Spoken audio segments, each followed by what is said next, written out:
Bonjour tout le monde, j'espère que vous allez bien, je suis Elou et je vous souhaite la bienvenue chez moi. Aujourd'hui dans cette nouvelle vidéo, j'avais envie de vous parler d'un livre que j'ai emprunté il y a quelques semaines à la médiathèque. Il s'appelle « Faites l'autopsie de votre poubelle ». Il est écrit par Laetitia. Alors je ne vais pas dire son nom parce que j'ai peur de mal le prononcer, mais je vous l'écris en majuscule juste ici. C'est un livre qui a été publié en 2020 par les éditions Larousse dans leur collection Les Cahiers du consommateur. Il est également indiqué juste là que ce livre a été imprimé en France sur du papier recyclé.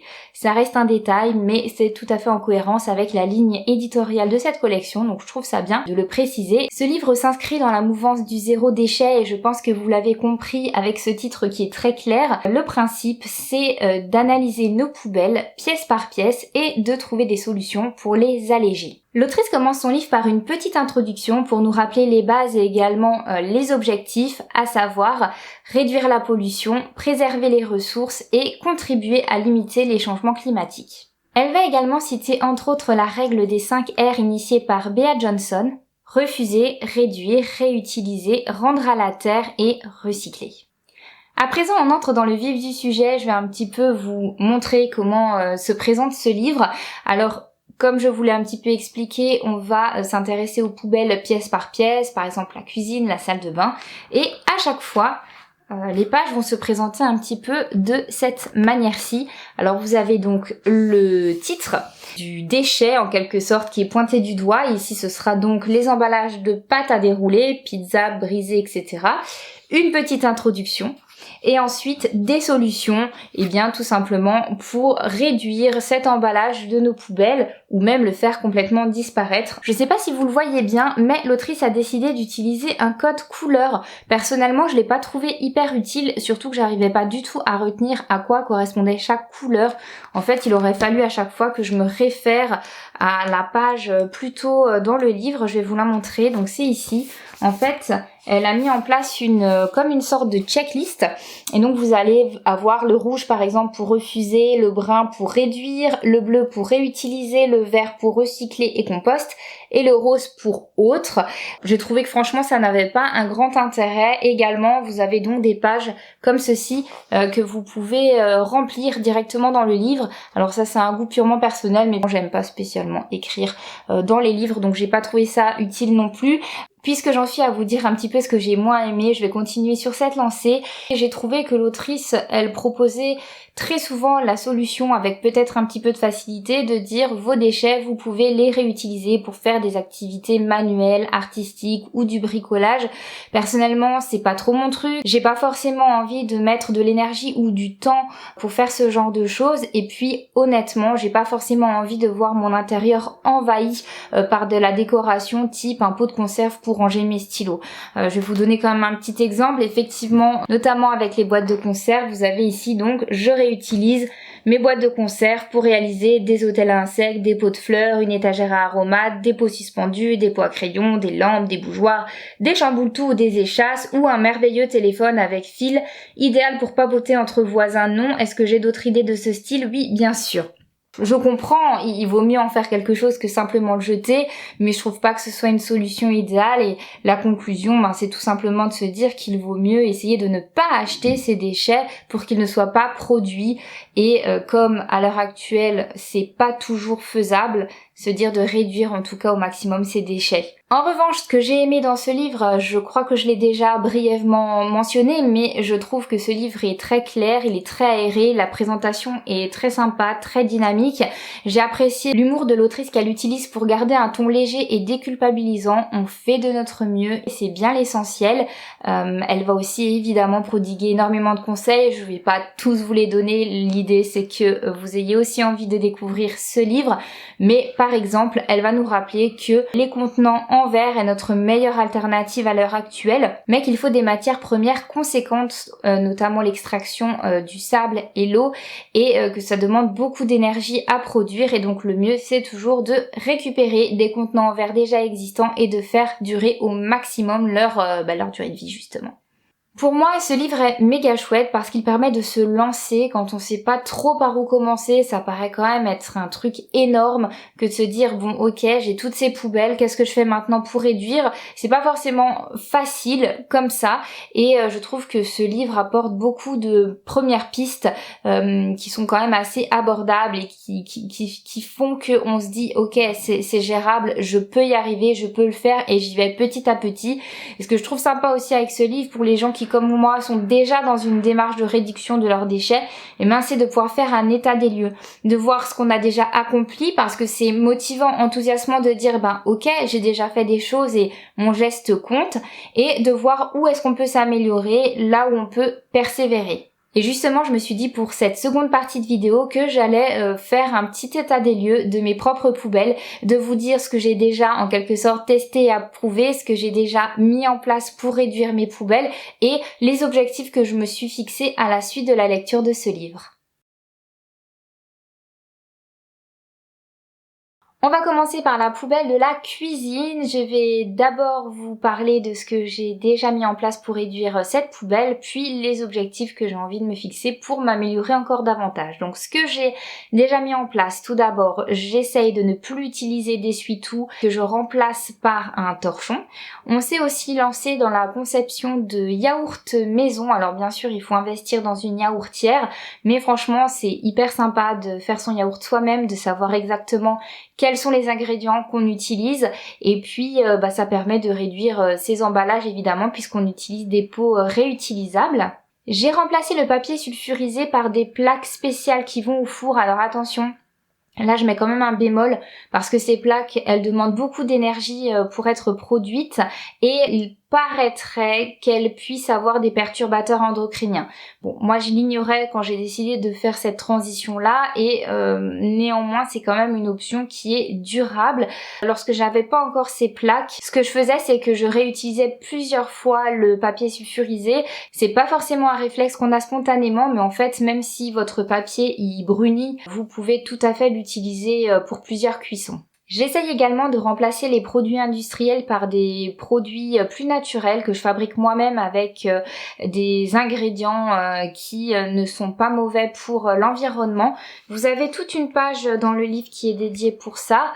C'est assez sympathique puisqu'on va vous rappeler également tous les bienfaits de ces ingrédients-là. Donc moi, j'utilise par exemple énormément le vinaigre blanc, le savon noir ménager, les cristaux de soude, l'acide citrique, le bicarbonate de soude, le savon de Marseille évidemment, etc., etc.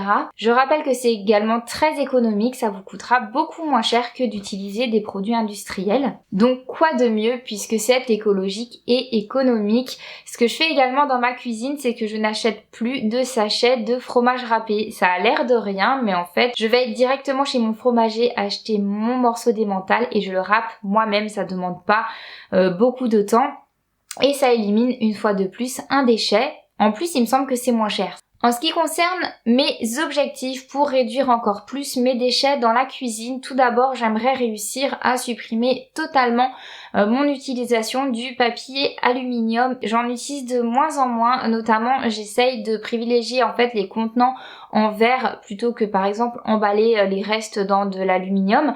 Donc c'est vrai que j'ai déjà fait un pas de ce côté-là, mais je n'ai pas encore réussi à complètement supprimer mon usage de ces deux produits qui sont pourtant très mauvais pour l'environnement. Je n'ai pas forcément adhéré à l'utilisation des bivraps parce que je trouve que ça n'adhère pas forcément super bien au plat. Par contre, je serais bien tentée de tester les charlottes. Bon, maintenant on va passer au sujet un petit peu touchy, les bouteilles d'eau. On le sait aujourd'hui qu'il faut plus d'eau pour fabriquer la bouteille que l'eau que vous mettrez ensuite à l'intérieur. C'est une hérésie totale. Ceci dit, je vous le dis, je préfère être transparente. Cette vidéo, c'est pas pour vous cacher des choses, mais actuellement, je n'ai pas encore supprimé ma consommation de bouteilles d'eau en plastique.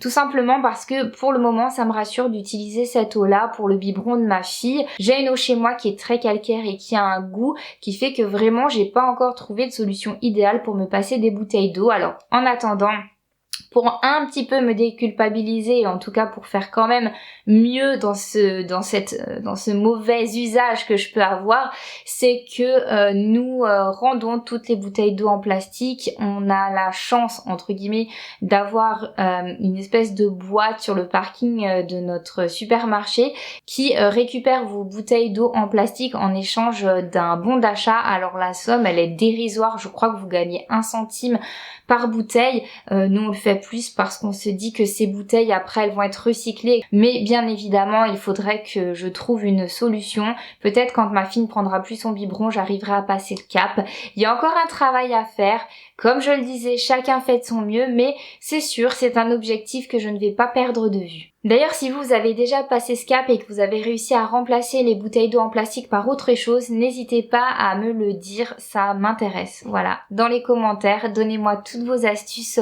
Et pour finir avec la cuisine, évidemment, on va continuer à faire un maximum de recettes maison. Ce n'est pas toujours possible, mais quand même, c'est bien meilleur pour notre santé, c'est très satisfaisant parce qu'on le fait soi-même, et c'est plus économique et c'est plus écologique, donc oui, je vais continuer, c'est déjà le cas aujourd'hui, mais je veux encore continuer et persévérer dans cette voie-là, de faire un maximum de choses moi-même pour les repas à la maison. On passe à présent à la salle de bain. Qu'est-ce que je fais pour réduire au maximum la poubelle de cette pièce-là? Alors déjà, je n'utilise plus ni coton ni lingettes jetables. Je les remplace par des cotons lavables ou par des gants de toilette. Je ne consomme pas de coton-tige, je préfère nettoyer mes oreilles autrement ou au pire d'utiliser mon auriculaire. Bon, je dois dire que j'ai pas de mérite pour ce truc-là parce que j'ai jamais trop adhéré au coton-tige. Mais voilà, il n'y a pas de coton-tige dans ma poubelle de la salle de bain. J'essaye également de limiter au maximum les contenants en plastique pour tout ce qui est shampoing, gel douche. On préfère toujours acheter leur version solide. Concernant le maquillage, je pense que vous le voyez à la caméra, je ne me maquille plus ou presque plus. J'ai encore du maquillage qu'il me reste des années où j'en mettais tous les jours.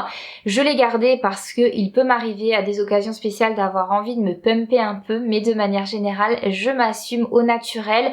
Franchement, c'est pas facile et je comprends que tout le monde n'y arrive pas. Moi, il m'a fallu des années, mais aujourd'hui, je me sens vraiment bien sans maquillage. Je me dis que si j'ai un petit bouton, c'est pas bien grave. Au moins, je laisse ma peau respirer et en attendant, écoutez, je réduis drastiquement mes déchets, forcément, puisque je n'achète pas de make-up qui ont toujours des contenants en plastique. Et je fais encore une fois de grosses économies parce que mine de rien, le maquillage, ça coûte très cher. Ça fait également des années que je n'utilise plus de rasoir jetable. Personnellement, moi j'utilise un épilateur électrique. Ou sinon, je garde mes poils. Alors, j'assume pas forcément toute l'année, mais en hiver par exemple, typiquement, je ne vais pas m'épiler très souvent. Et ce qui prend également beaucoup de place dans la poubelle de la salle de bain, évidemment quand on est une femme, c'est les serviettes hygiéniques ou les tampons. Je vais pas trop rentrer dans le détail dans cette vidéo-là parce qu'aujourd'hui sur internet on entend parler de beaucoup d'alternatives, donc je vous laisserai choisir quelle est la plus appropriée pour vous. Moi c'est un petit peu particulier, c'est pas une solution qui est forcément indiquée dans le livre, mais tout simplement j'ai fait le choix d'utiliser un stérilet qui me stoppe mes règles, donc je n'ai pas besoin de rien en fait puisque je n'ai pas mes règles. Je crois que l'autrice ne parle pas non plus du déodorant. Encore une fois, moi je le remplace par rien. Je n'utilise pas de déodorant. Transpirer, c'est naturel. Après, je comprends que certaines personnes soient gênées, comme c'est pas mon cas. Je n'utilise pas de déodorant. On va passer à présent à mes objectifs pour réduire encore plus la poubelle de la salle de bain. Je vais d'abord parler des médicaments. J'ai appris assez récemment qu'en fait on pouvait ramener ces médicaments périmés à la pharmacie pour qu'ils soient recyclés correctement. Je trouve que les pharmacies ne communiquent pas forcément énormément sur ce sujet et honnêtement je n'ai encore jamais fait, tout simplement parce que je crois que je ressens comme une sorte de gêne, mais je me dis que ça c'est vraiment un objectif important et il faut vraiment que je me force à le faire. Et pour rester dans le même sujet, j'ai également pour objectif, lorsque j'aurai une maison avec un jardin, j'espère un jour, c'est de cultiver certaines herbes qui vont pouvoir me permettre de fabriquer des remèdes de grand-mère. Alors attention, hein, ne me faites pas dire ce que je n'ai pas dit, j'ai absolument rien contre les médicaments industriels, ça ne me pose aucun problème d'en consommer, mais je trouve ça plutôt sympa aussi de pouvoir trouver des alternatives qui vont donc être forcément sans déchets et même pour ma curiosité personnelle, vraiment, quand j'aurai l'occasion de pouvoir faire mes petites décoctions grand-mère et d'avoir l'impression d'être un petit peu sorcière. Donc voilà, objectif, un jardin, faire pousser des fleurs, des arbres fruitiers, des légumes et également des plantes qui ont des vertus médicinales. À présent, on va passer aux autres pièces. Alors, qu'est-ce que j'ai déjà testé et approuvé? Ne plus acheter de livres et privilégier l'emprunt en médiathèque. Bon, j'ai vraiment pas de mérite puisque je travaille en médiathèque, mais c'est vrai que jusqu'ici j'étais quand même collectionneuse dans l'âme et j'adorais avoir mes livres à la maison. Aujourd'hui je me rends compte que la plupart du temps, même ceux qui ont été des coups de cœur, je ne les relis pas. Et je suis aussi dans une démarche un peu plus minimaliste où je me dis que j'ai pas envie de garder des choses qui prennent la poussière et qui n'apportent plus rien en fait, enfin qui ne sont plus utilisées par moi alors qu'ils pourraient servir à quelqu'un d'autre. Et donc c'est vrai que je me sépare petit à petit de mes livres. J'essaye également de ne plus acheter beaucoup de vêtements et lorsque j'en achète, de les acheter d'occasion. J'essaie d'avoir pareil une garde-robe un peu plus minimaliste, avoir des pièces que je vais porter tout le temps. De toute façon, c'est comme ça que je fonctionne. Je me rends compte qu'il y a des pièces que j'adore et que je vais poncer jusqu'à ce que vraiment elles ne soient plus portables pour personne. Mais voilà, j'ai pas forcément envie de me retrouver avec 10 sacs, 10 vestes, ça n'a aucun sens pour moi. Et on sait aujourd'hui les terribles conséquences qu'a la fast fashion, aussi bien d'un point de vue écologique, économique et humain. Quelque chose que je fais depuis des années, c'est de coller une étiquette Stop Pub sur ma boîte aux lettres. Alors malheureusement, je me suis rendu compte que cette mention n'était pas toujours respectée. Il m'arrive quand même d'avoir parfois de la pub papier dans ma boîte aux lettres. J'espère néanmoins que ça permet de la faire diminuer.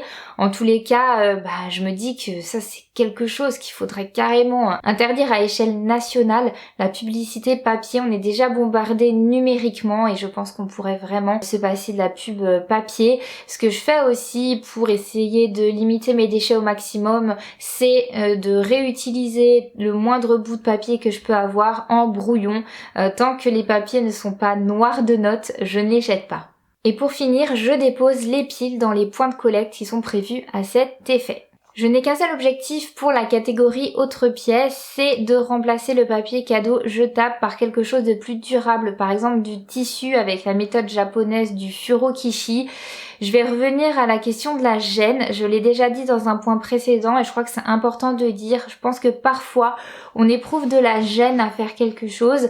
J'ai vraiment très envie de me lancer dans le furokishi, mais je dois dire que j'ai quand même assez peur de la réaction de mes proches. Dans mon entourage, tout le monde utilise du papier jetable et là je crois qu'il va falloir vraiment encore une fois que je démonte une barrière qui subsiste dans mon cerveau et de me dire que le regard des autres est moins important et que il faut tout simplement que je me lance. Mais voilà, encore une fois, c'est un objectif qui me tient à cœur et que j'espère que j'accomplirai dans les prochaines années. Allez, on arrive presque au bout avec la dernière poubelle qui est la poubelle nomade. Commençons par ce que je fais déjà au quotidien pour réduire mes déchets. Eh bien, j'emmène au travail une gourde plutôt que de me trimballer une de mes bouteilles en plastique démoniaque. Je privilégie la gourde tout simplement parce que j'ai la chance sur mon lieu de travail d'avoir une fontaine à eau. Ça fait très longtemps également que je n'utilise plus de vaisselle jetable, ou en tout cas j'essaie de le limiter au maximum.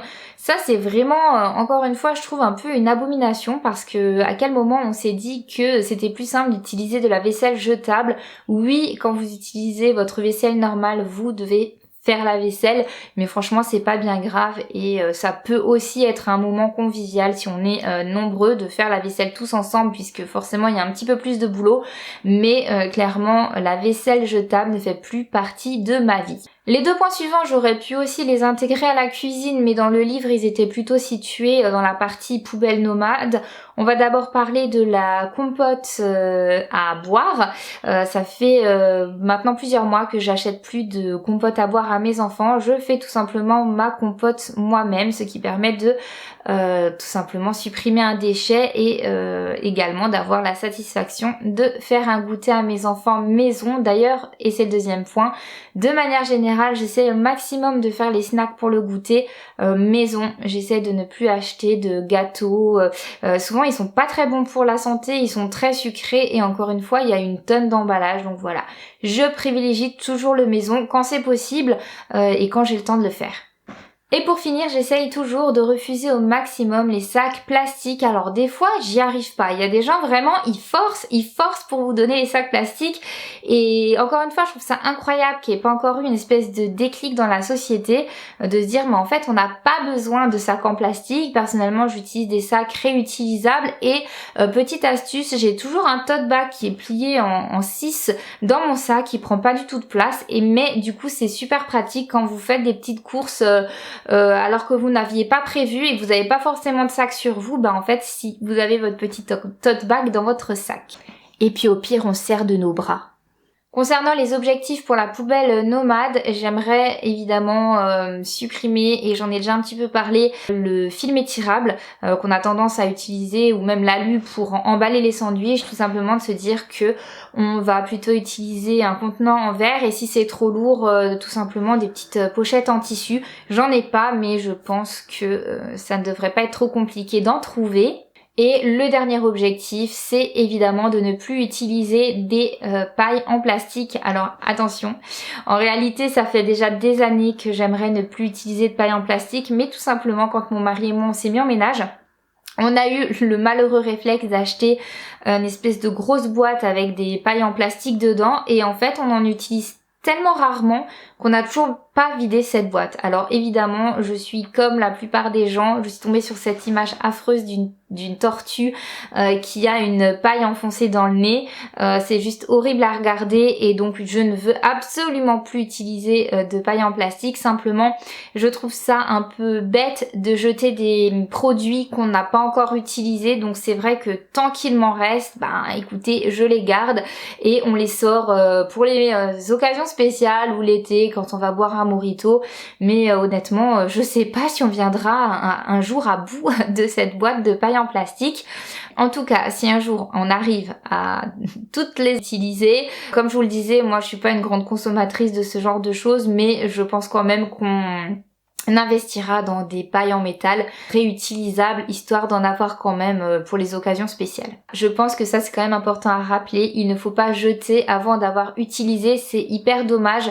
Votre déchet, il a déjà été produit, donc autant qu'il serve au maximum avant d'atterrir dans la poubelle. Voilà, c'en est tout pour le tour de mes poubelles. Je me rends compte que ça a été quand même assez long, mais j'avais vraiment envie de vous proposer quelque chose qui soit le plus exhaustif possible, histoire de vous donner un maximum d'idées si vous aussi vous avez envie de vous lancer. Je pense que l'objectif zéro déchet, c'est un objectif qui est hyper ambitieux. J'ai toujours cette image du coup de Bea Johnson, je vous ai parlé en début de vidéo, qui arrive à réduire ses poubelles en un simple petit bocal en verre pour toute une année. Honnêtement, je me sens pas capable d'arriver à son niveau, mais simplement je me dis que je fais de mon mieux et que je peux toujours m'améliorer et que chaque geste compte, et c'est le principal. En tout cas, c'était hyper enthousiasmant de se rendre compte de tous les gestes éco-responsables que je peux déjà avoir et de me fixer des objectifs pour me dire que je vais continuer à m'améliorer. Et je terminerai en vous disant que même si on ne peut pas toujours réduire ses déchets, l'essentiel c'est déjà de commencer par trier ses poubelles. C'est important et c'est déjà un grand pas. J'espère que cette vidéo vous a plu. N'hésitez pas à me partager vos propres expériences dans les commentaires. Et moi je vous dis à très bientôt pour une prochaine vidéo. Bye bye!